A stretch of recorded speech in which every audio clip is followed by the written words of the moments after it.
People are having regrets for everything. Regret of not starting their business, regret of not asking that girl out, and regrets of not quitting their job.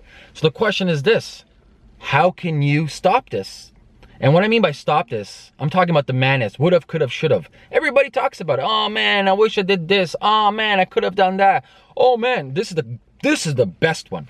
Oh man, that was my idea. He stole my idea. Sure it was, pal. Yeah, that's right.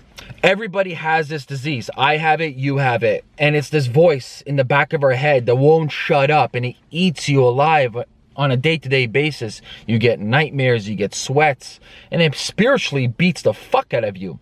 So here are some simple tips that you can do to kind of mitigate and to remove the regrets from your life.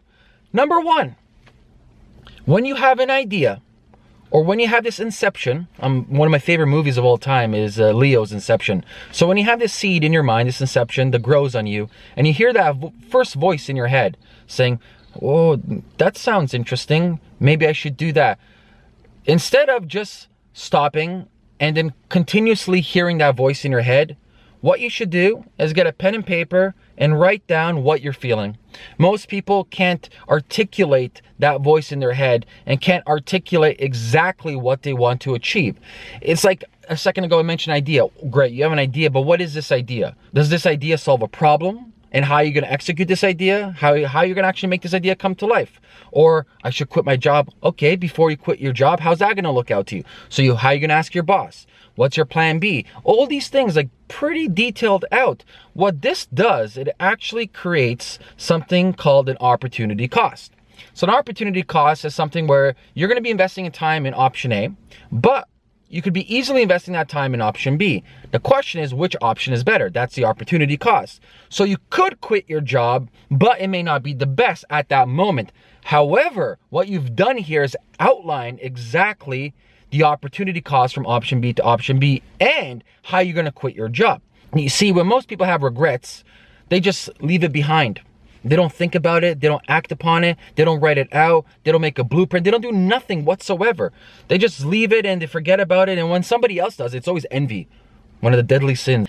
And when they see somebody doing what they thought they could do, oh brother, that eats them up alive. Envy and jealousy starts feeding them, and they get envious and they get sour, and these negative energies and emotions come out.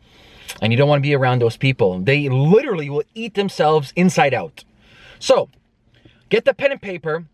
For example, right now on the topic of quitting your job, write down, if I quit my job today, what does that look like? I will walk into my boss's office, tell him I'm quitting because of X, Y, and Z. I'm fed up. However, exact same time, I have an idea what I want to do. I have my finances in order. I can pay my rent. I can put food on the table. Like, really plan it out. Don't just jump in blindly. I've done it too many times, and trust me, it's not the best for most people, especially if you have kids and if you have responsibilities.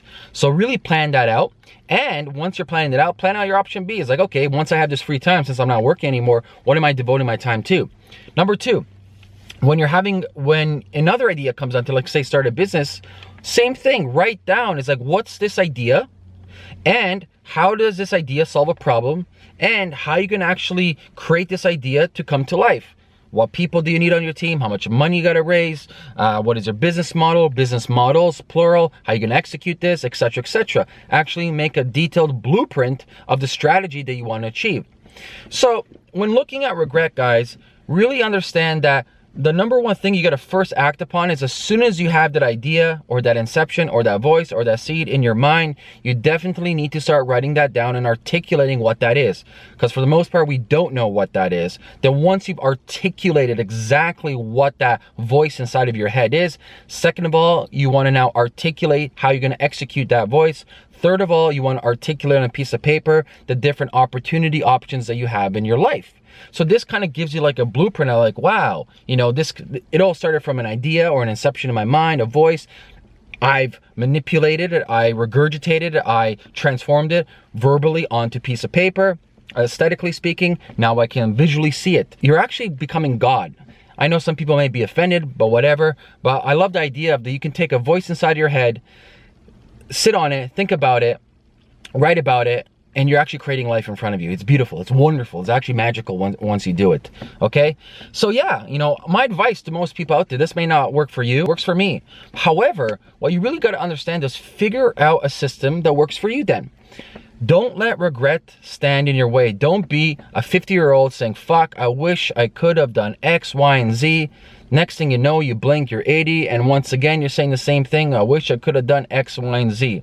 Regret is a fuck up of all motherfuckers. Trust me on that one. So there you have it. Act on your intuitions. Act on the voices inside of you. Write them down. Figure out the different options and how you're gonna execute them. Put them on the wall. Visualize that stuff. And that's how you become successful at anything you do in life.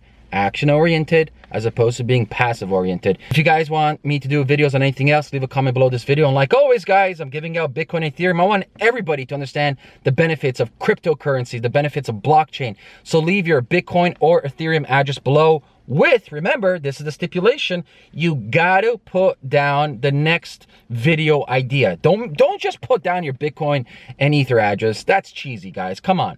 Put down a different idea or share the video, and maybe you get a surprise in your wallet. Peace.